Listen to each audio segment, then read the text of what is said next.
ಓಂ ಯಜ್ಞೇನ ಯಜ್ಞಮಯಜಂತ ದೇವಾ ತಾನಿ ಧರ್ಮಾಣಿ ಪ್ರಥಮಾನ್ಯಾಸನ್ ತೇಹನಾಕಂ ಮಹಿಮಾನ ಸಚಂತ ಯತ್ರ ಪೂರ್ವೇ ಸಾಧ್ಯಾಸಂತಿ ದೇವಾಃ. ನನ್ನ ಸಮಸ್ತ ಪ್ರೀತಿಯ ಬಂಧು ಭಗಿನಿಯರಿಗೆ ಡಾಕ್ಟರ್ ಸುಕುಮಾರ ಶಾಸ್ತ್ರಿ ಮಾಡುವ ವಂದನೆಗಳು.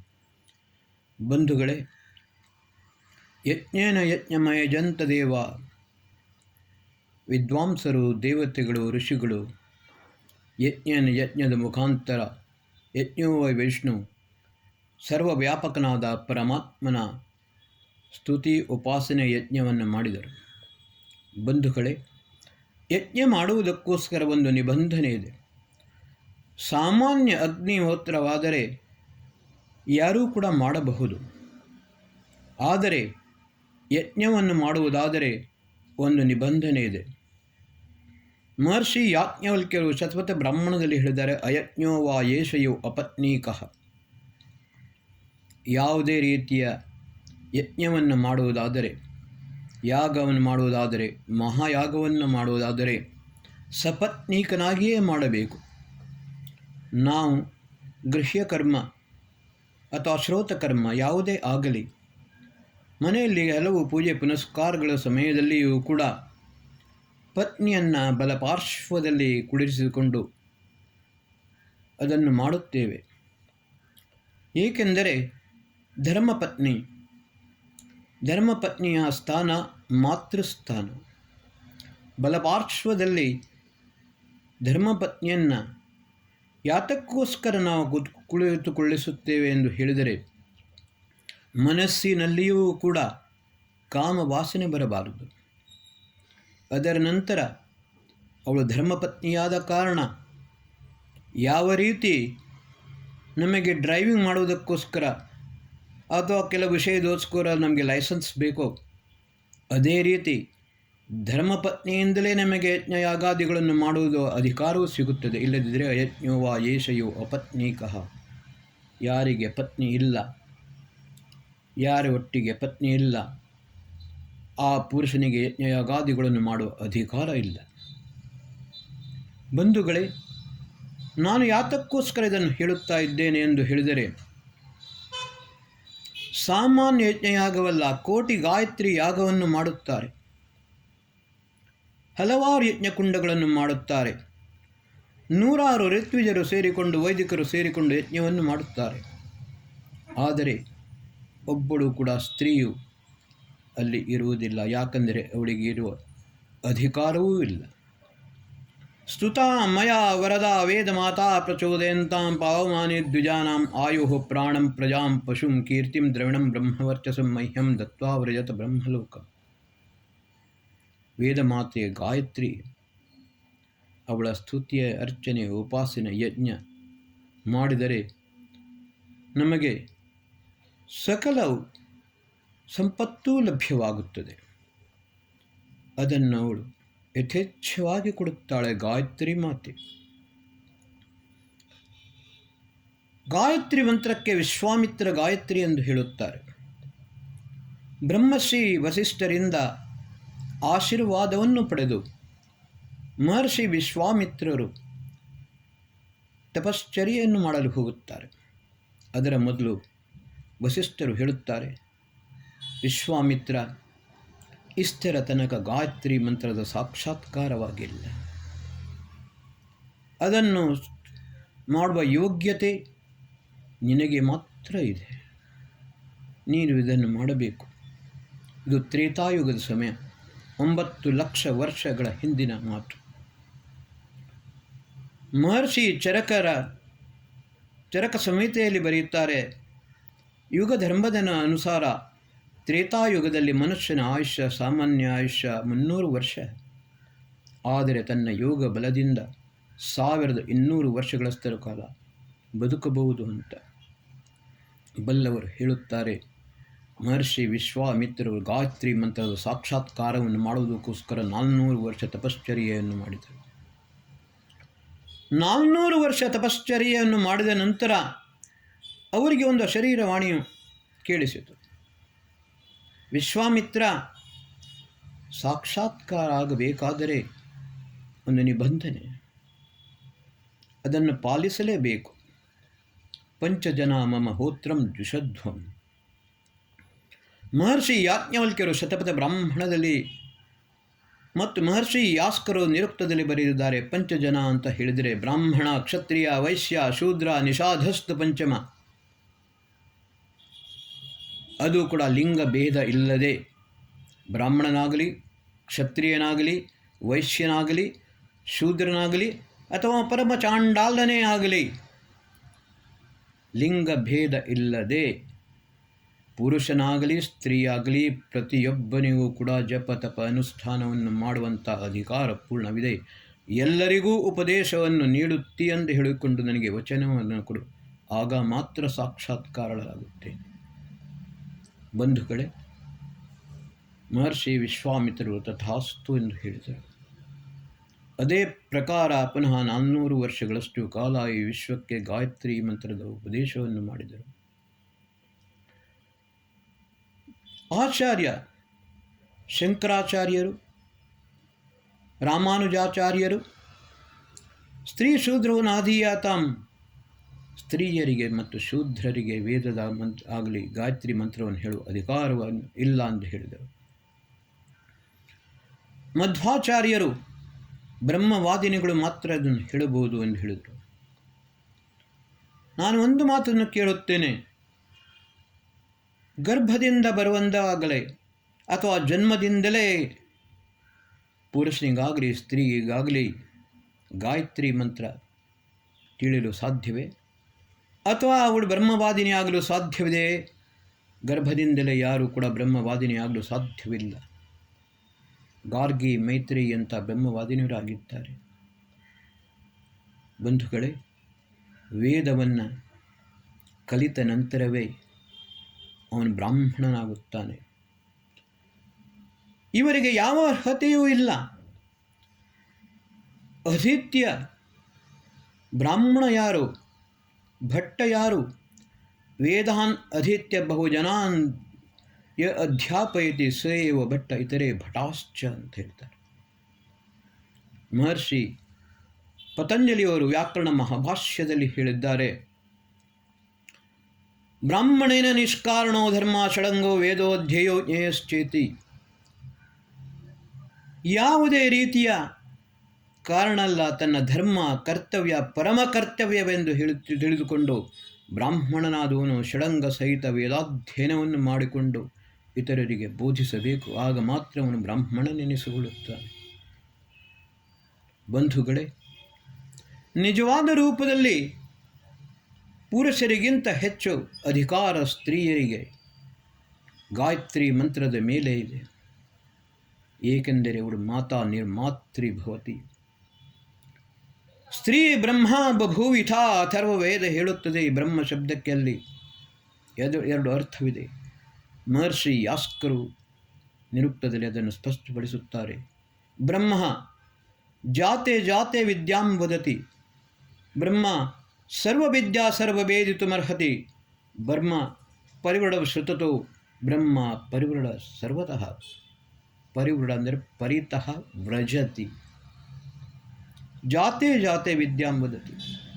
ಪ್ರತಿಯೊಬ್ಬರಿಗೂ ಜ್ಞಾನವನ್ನು ಕೊಡುತ್ತಾನೆ. ಬ್ರಹ್ಮ ಸರ್ವವಿದ್ಯಾ ಸರ್ವವೇದಿತುಮರ್ಹತಿ. ಸಕಲ ವಿದ್ಯಾಮನ್ನ ವೇದಗಳನ್ನು ಅಧ್ಯಯನ ಮಾಡಿಕೊಂಡು ಅದರಲ್ಲಿ ಪಾರಂಗತನಾಗುತ್ತಾನೆ. ಬ್ರಹ್ಮ ಪರಿತಃ ವ್ರಜತಿ ಶ್ರುತತಃ. ಅವನು ಶ್ರುತಿಯಿಂದ ವೇದಶಾಸ್ತ್ರಗಳ ಜ್ಞಾನದಿಂದ ಅವನು ವ್ಯಾಪಕನಾಗುತ್ತಾನೆ. ಮತ್ತು ಬ್ರಹ್ಮ ಎಂದರೆ ಸಾಕ್ಷಾತ್ ಪರಮಾತ್ಮ.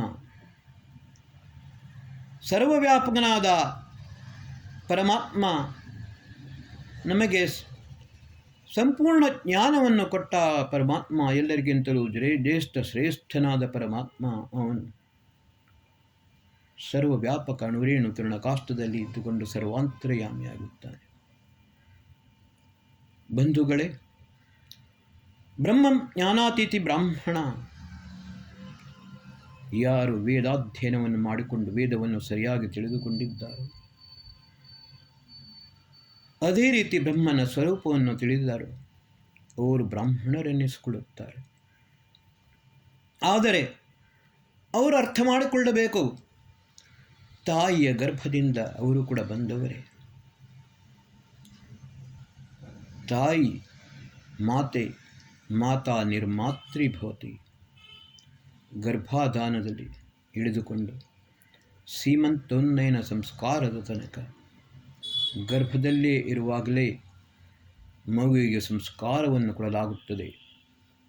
ಆ ಸಮಯದಲ್ಲಿಯೇ ಸಂಸ್ಕಾರವು ಹಿ ಗುಣಾಂತರಾಧಾನ ಮಾತತ್ತೆ. ಪೂರ್ವ ಜನ್ಮದ ದುಷ್ಟ ಸಂಸ್ಕಾರಗಳನ್ನು ಪರಿಮಾರ್ಜನೆ ಮಾಡಿಕೊಂಡು ಸತ್ಸಂಸ್ಕಾರವನ್ನು ನೀಡುವ ಒಂದು ಶಕ್ತಿ ಸಾಮರ್ಥ್ಯ ಪರಮಾತ್ಮ ಮಾತೆಯರಿಗೆ ಮಾತ್ರ ಕೊಟ್ಟಿದ್ದಾನೆ. ಒಬ್ಬರು ಹರಿದಾಸರು ಉತ್ತಮ ವಿದ್ವಾಂಸರೂ ಆಗಿದ್ದರು. ಅವರು ಹರಿಕಥೆಯನ್ನು ಮಾಡುವಾಗ ಒಂದು ವಿಷಯ ಹೇಳಿದರು. ನಾನು ಒಂದು ನೈಜ ಘಟನೆಯನ್ನು ಹೇಳುತ್ತಿದ್ದೇನೆ, ಇದು ತಮಾಷೆಗಾಗಿ ಅಲ್ಲ. ಇವತ್ತಿನ ದಿವಸ ಉಪನಯನ ಸಂಸ್ಕಾರದಲ್ಲಿ ತಂದೆಯಾದವನು ಮಗನನ್ನು ತೊಡೆಯ ಮೇಲೆ ಕೂತ್ಕೊಳಿಸಿ ಆಮೇಲೆ ಬಟ್ಟೆಯಿಂದ ಮುಸುಕನ್ನು ಹಾಕಿ ಅವನ ಕಿವಿಯಲ್ಲಿ ಗಾಯತ್ರಿ ಮಂತ್ರವನ್ನು ಹೇಳುತ್ತಾ, ಈ ನಿಯಮವನ್ನು ಮಾಡಿದು ಭೋಪ ಭಟ್ಟರ ವಂಶಜರು. ಎಲ್ಲರೂ ಭಟಾಶ್ಚ, ಯಾರು ಭಟ್ಟರಲ್ಲ. ತಮಾಷೆ ಏನು ಅಂತ ಹೇಳಿದರೆ, ಹರಿದಾಸರು ಹೇಳಿದ ನೈಜ ಘಟನೆ. ಮುಸುಕನ್ನು ತೆಗೆದ ನಂತರ ಪುರೋಹಿತರು ಕೇಳಿದರು, ನಿನ್ನ ಅಪ್ಪ ನಿನ್ನ ಕಿವಿಯಲ್ಲಿ ಏನು ಹೇಳಿದ ಅಂತ. ಅಪ್ಪನಿಗೆ ಗಾಯತ್ರಿ ಮಂತ್ರ ಗೊತ್ತಿಲ್ಲ, ಮಗು 8 ವರ್ಷದ್ದು, ಸತ್ಯವನ್ನೇ ನುಡಿಯಿತು. ಹತ್ತಿರ ಬೆಳ್ಳಿ ತಟ್ಟೆ ಚೆಂಬುಗಳಿವೆ, ಪುರೋಹಿತರು ಕದ್ದುಕೊಂಡು ಹೋದಾರು, ಜಾಗೃತಿ ಅಂತ ಹೇಳಿದರು. ಈ ರೀತಿ ತಾಯಿಗೆ ಹೇಳುವ ಅಧಿಕಾರವಿಲ್ಲ, ತಂದೆಗೆ ಗಾಯತ್ರಿ ಮಂತ್ರ ಗೊತ್ತಿಲ್ಲ, ಶಾಲೆಯಲ್ಲಿ ಗಾಯತ್ರಿ ಮಂತ್ರವನ್ನು ಕಲಿಸಿಕೊಡುವುದಿಲ್ಲ. ಇವಾಗ ಸುಸಂಸ್ಕೃತ ಮಕ್ಕಳು ಎಲ್ಲಿಂದ ಬಂದಾರು, ಎಲ್ಲಿಂದ ಆಗುತ್ತಾರೋ, ಯಾವ ರೀತಿಯಲ್ಲಿ ಮಕ್ಕಳು ಸುಸಂಸ್ಕೃತರಾಗಲು ಸಾಧ್ಯ ಅಂತ ಹೇಳಿ ಇದನ್ನು ನಾವು ಸರಿಯಾಗಿ ಅರ್ಥ ಮಾಡಿಕೊಳ್ಳಬೇಕು. ನಾನು 2-3 ಸತಿ ಗಾಯತ್ರಿ ಮಹಾಯಾಗವನ್ನು ಮಾಡಿದ್ದೇನೆ. ಪಂಚಕುಂಡ, ಪ್ರಧಾನ ಕುಂಡದಲ್ಲಿ ಯೋಗ್ಯನಾದ ಶಿಕ್ಷಕ, ಉತ್ತಮ ವಿದ್ವಾಂಸ ಸಪತ್ನೀಕನಾಗಿ ಯಜಮಾನನಾಗುತ್ತಾನೆ. ಬಲಪಾರ್ಶ್ವದಲ್ಲಿ ಕ್ಷತ್ರಿಯ, ಪೊಲೀಸ್ ಡಿಪಾರ್ಟ್ಮೆಂಟ್ ಆಗಬಹುದು ಅಥವಾ ಡಿಫೆನ್ಸ್ನಿಂದ ಆಗಬಹುದು, ಅವರು ಕುಳಿತು ಸಪತ್ನೀಕರಾಗಿ ಕುಳಿತುಕೊಳ್ಳಬೇಕು. ಎಡಪಾರ್ಶ್ವದಲ್ಲಿ ವೈಶ್ಯರು, ಅಂದರೆ ವ್ಯಾಪಾರ ವಾಣಿಜ್ಯವನ್ನು ಮಾಡುವವರು, ಅವರು ಸಪತ್ನೀಕರಾಗಿ ಕುಳಿತುಕೊಳ್ಳಬೇಕು. ಅದರ ನಂತರ ಶೂದ್ರರು ಮತ್ತು ಪರಮಚಾಂಡಾಳರು ನನಗೆ ಸಿಕ್ಕಿದ್ದು ಮೊಗವೀರರು. ಸಿದ್ಧ ಸಮಾಧಿ ಯೋಗದ ಋಷಿ ಪ್ರಭಾಕರರು ವಿಶೇಷವಾಗಿ ನಿವೇದನೆಯನ್ನು ಮಾಡಿದಾಗ ಈ ಗಾಯತ್ರಿ ಮಹಾಯಾಗವನ್ನು ನಾನು ಉಡುಪಿಯ ಕೃಷ್ಣಮಠದ ರಾಜಾಂಗಣದಲ್ಲಿ ಮಾಡಿದೆ. ಬಂಧುಗಳೇ, ಆಮೇಲೆ ನಾವು ಮೊದಲೇ ನಿಶ್ಚಯವನ್ನು ಮಾಡುತ್ತೇವೆ. ಮೊದಲು ಏನು ಅಂತ ಹೇಳಿದರೆ, 15 ದಿನಗಳಷ್ಟು ಕಾಲ ಎಲ್ಲರೂ ವ್ರತದಲ್ಲಿ ಇರಬೇಕು. ಧೂಮ್ರಪಾನ, ಮದ್ಯಪಾನ, ಮಾಂಸಭಕ್ಷಣ ಎಲ್ಲವನ್ನು ವರ್ಜಿಸಬೇಕು. ಮೊದಲಿನಿಂದಲೂ ಗಾಯತ್ರಿ ಮಂತ್ರದ ಜಪವನ್ನು ಮಾಡಬೇಕು. ಆಮೇಲೆ 108 ಬಾರಿಯೋ 1008 ಬಾರಿಯೋ ಅಥವಾ ಎಷ್ಟು ಸಂಖ್ಯೆಯಲ್ಲಿ ನಾವು ಮಾಡುತ್ತೇವೆ ಎಂಬುದನ್ನು ನಿಗದಿಪಡಿಸಬೇಕು. ಗಾಯತ್ರಿ ಮಹಾಯಾಗದಲ್ಲಿ ಪ್ರಧಾನವಾಗಿ ದ್ರವ್ಯಗಳು ಆಜ್ಯ ಎಂದರೆ ತುಪ್ಪ, ವ್ರೀಹಿ ಎಂದರೆ ಭತ್ತ, ತಿಲ ಕಪ್ಪು ಎಳ್ಳು ಮತ್ತು ಪಲಾಶದ ಸಮಿತ್ತು. ಅದರೊಟ್ಟಿಗೆ ಯಜ್ಞದಲ್ಲಿ ಅಶ್ವತ್ಥ, ಶಮಿ, ಬಿಲ್ವ ಈ ಸಮಿತ್ತುಗಳನ್ನು ಹಾಕಬಹುದು. ಆದರೆ ಪಲಾಶವನ್ನು ಹಾಕುವ ಬ್ರಹ್ಮಚಾರಿಯಾಗಿರುತ್ತಾನೆ. ಎಲ್ಲ ಪಲಾಶದ ಸಮಿತ್ತುಗಳು ಅವನ ಹತ್ತಿರ ಇರುತ್ತವೆ.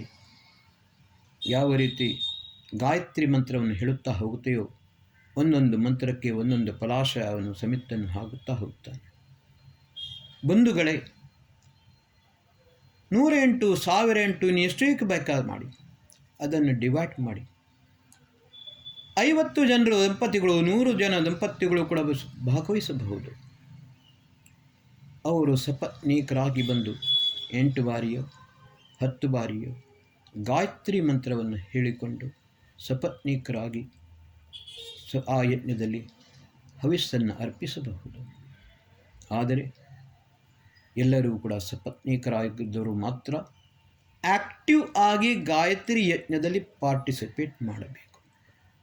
ಬೇರೆಯವರು ಕುಳಿತುಕೊಂಡು ಗಾಯತ್ರಿ ಮಂತ್ರದ ಉಚ್ಚಾರಣೆಯನ್ನು ಮಾಡಬೇಕು. ಇದು ಗಾಯತ್ರಿ ಮಹಾಯಾಗದ ವಿಧಾನ. ಈ ವಿಧಾನದಿಂದಲೇ ಮಾಡಿದರೆ ಮಾತ್ರ ಇದು ಗಾಯತ್ರಿ ಮಹಾಯಾಗ ಸಾರ್ಥಕವಾಗುತ್ತದೆ. ಅದನ್ನು ಹೊರತುಪಡಿಸಿ ಬಿಟ್ಟುಕೊಂಡು ಸ್ತ್ರೀಯರಿಗೆ ಗಾಯತ್ರಿ ಮಂತ್ರ ಹೇಳುವ ಅಧಿಕಾರವೇ ಇಲ್ಲ ಎಂದು ಹೇಳಿಕೊಂಡು ಗಾಯತ್ರಿ ಯಾಗದ ಮಾಡುವ ಕಡೆಯಲ್ಲಿ ಸ್ತ್ರೀಯರನ್ನು ಬರಲು ಬಿಡುವುದೇ ಇಲ್ಲ.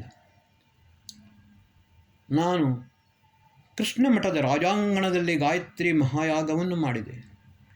ಮೊದಲು ನನಗೆ ಅವರು ಅವಕಾಶವನ್ನು ಕೊಟ್ಟರು. ಆಮೇಲೆ ಅವರು ಹೇಳಿದರು, ಸ್ತ್ರೀ ಶೂದ್ರರಿಗೆ ಗಾಯತ್ರಿ ಮಂತ್ರವನ್ನು ಹೇಳಲು ಅಧಿಕಾರ ಇಲ್ಲ, ನೀವು ಇಲ್ಲಿ ಹೇಗೆ ಅದನ್ನು ಮಾಡಿಸಿದ್ದೀರಿ ಅಂತ. ನಾನು ಬಹಿರಂಗವಾಗಿ ಚಾಲೆಂಜ್ ಮಾಡಿದೆ. 4 ವೇದ, 4 ಉಪವೇದ, ಷಟ್ ಶಾಸ್ತ್ರ, ಎಲ್ಲ ಉಪನಿಷತ್ತುಗಳು, ಆಮೇಲೆ ಗೃಹ್ಯ ಸೂತ್ರ, ಧರ್ಮಸೂತ್ರ, ಶ್ರೌತ ಸೂತ್ರ, ಶಿಲ್ಪ ಸೂತ್ರ, ಸಂಪೂರ್ಣ ವೈದಿಕ ಸಾಹಿತ್ಯ ಎಲ್ಲವೂ ಒರಿಜಿನಲೇ ಆಗಬೇಕು. ಭೋಬಭಟ್ಟರ ವಂಶಜರು ಬರೆದದ್ದು ಆಗಬಾರದು. ಇವತ್ತಿನ ದಿವಸ ಇಲ್ಲಿ ರಾಜಾಂಗಣದಲ್ಲಿಯೇ ನಿಂತುಕೊಂಡು ನಿಮ್ಮ ಹತ್ತಿರ ದೊಡ್ಡ ದೊಡ್ಡ ವಿದ್ವಾಂಸರಿದ್ದಾರೆ, ಶಾಸ್ತ್ರಾರ್ಥಕ್ಕೆ ನಾನು ಆಹ್ವಾನವನ್ನು ಮಾಡುತ್ತೇನೆ.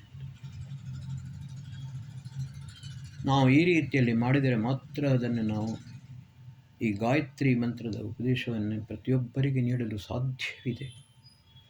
ಜಪತಪ ಅನುಷ್ಠಾನ ಗಾಯಂತಂ ತ್ರಾಯತೆ ಇತಿ ಗಾಯತ್ರಿ. ಗಾಯತ್ರಿ ಮಂತ್ರ. ನಿಮಗೆ ಒಂದು ವಿಷಯವನ್ನು ಹೇಳುತ್ತೇನೆ. ಡಾಕ್ಟರ್ ಅಮರೇಶ್, ಸಂಭವತಃ ಅವರ ಹೆಸರು ಅಮರುದ್ದೀನ್ ಕಮಾಲ್ ಅಂತ, ಆರ್ಯ ಸಮಾಜದಲ್ಲಿ ಬಹಳ ದೊಡ್ಡ ಒಬ್ಬರು ಸ್ವಾಮಿಗಳು, ಶಾಸ್ತ್ರಾರ್ಥ ಮಹಾರಥಿಗಳಾಗಿದ್ದಾರೆ. ಅಮರ್ ಸ್ವಾಮಿ ಮಹಾರಾಜ್ ಶಾಸ್ತ್ರಾರ್ಥ ಮಹಾರಥಿ.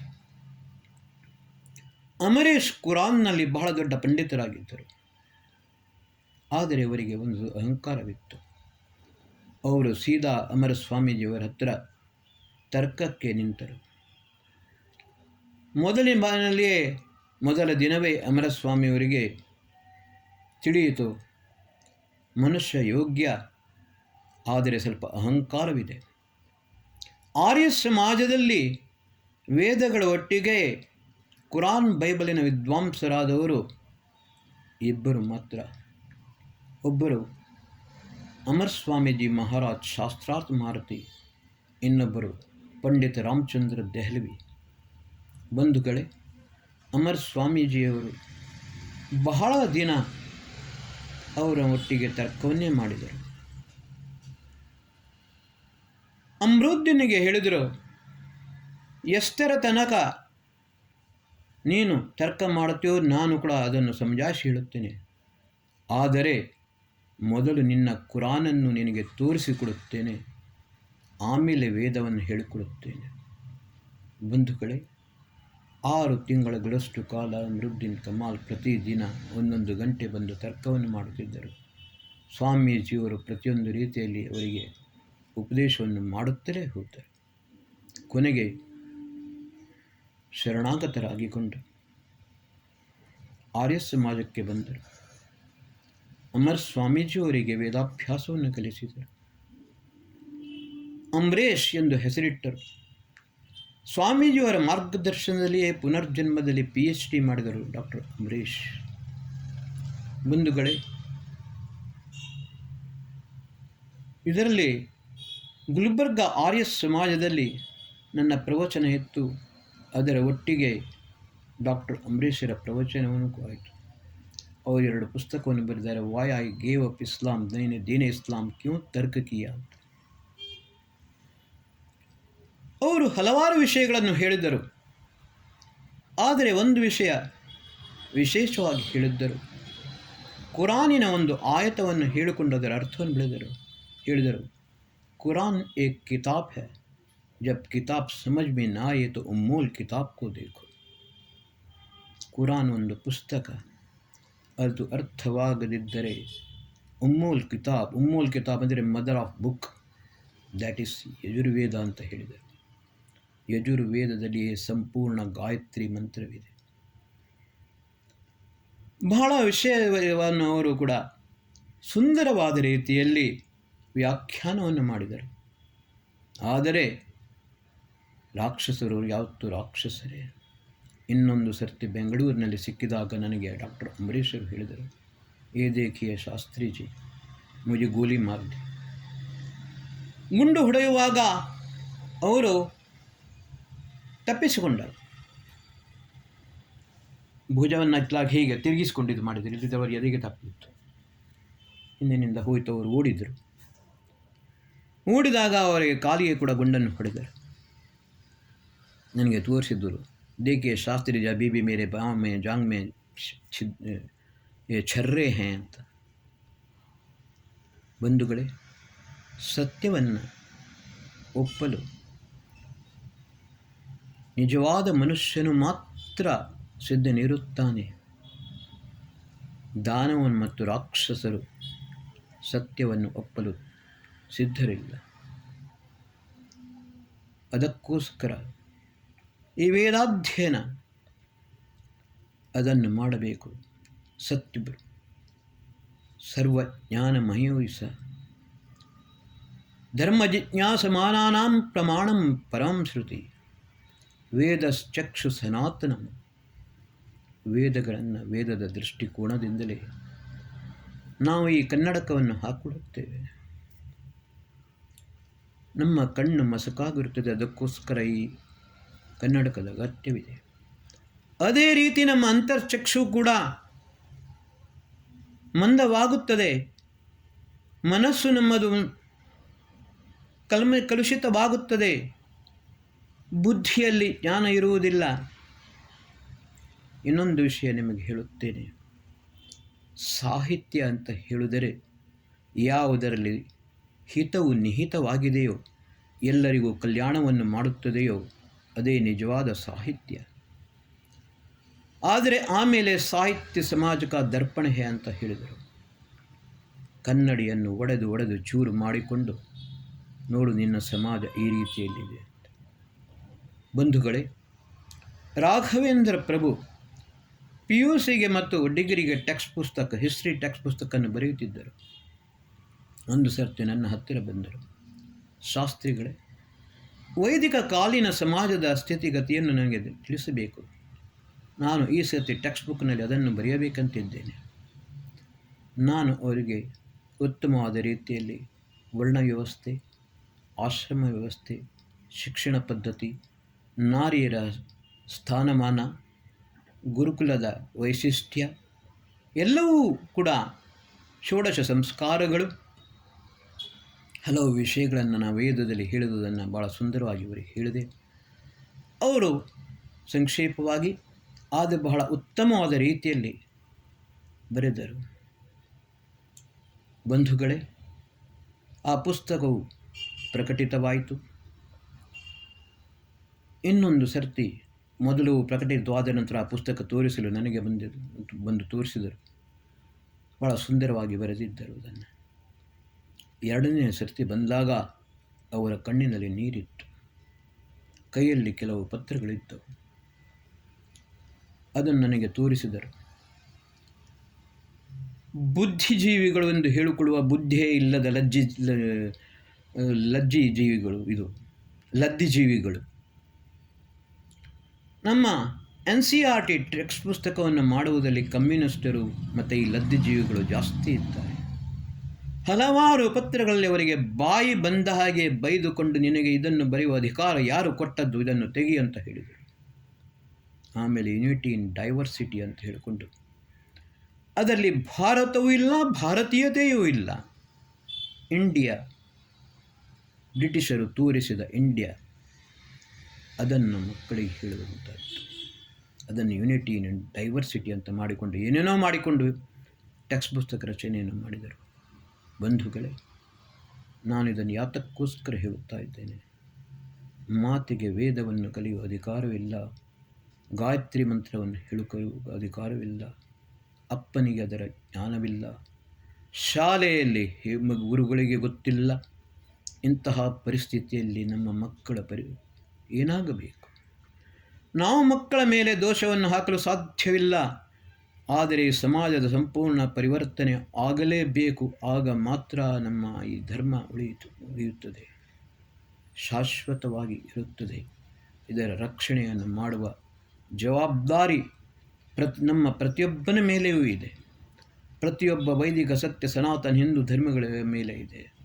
ಇದನ್ನು ನಾವು ನಮ್ಮ ಕರ್ತವ್ಯ ಎಂದು, ಪರಮ ಕರ್ತವ್ಯ ಎಂದು ಪಾಲಿಸಬೇಕು. ಇದನ್ನು ನಿಮ್ಮೆಲ್ಲರಿಗೆ ಕರಬದ್ಧವಾಗಿ ಪ್ರಾರ್ಥನೆ ಮಾಡುತ್ತೇನೆ. ಎಲ್ಲರೂ ಈ ಕರ್ತವ್ಯದ ಪಾಲನೆಯನ್ನು ಮಾಡಿ ಮತ್ತು ಸತ್ಯ ಸನಾತನ ವೈದಿಕ ಬದ್ಧ ಧರ್ಮದ ರಕ್ಷಣೆಯನ್ನು ಮಾಡಿ. ಓಂ ಶಾಂತಿ ಶಾಂತಿ ಶಾಂತಿ.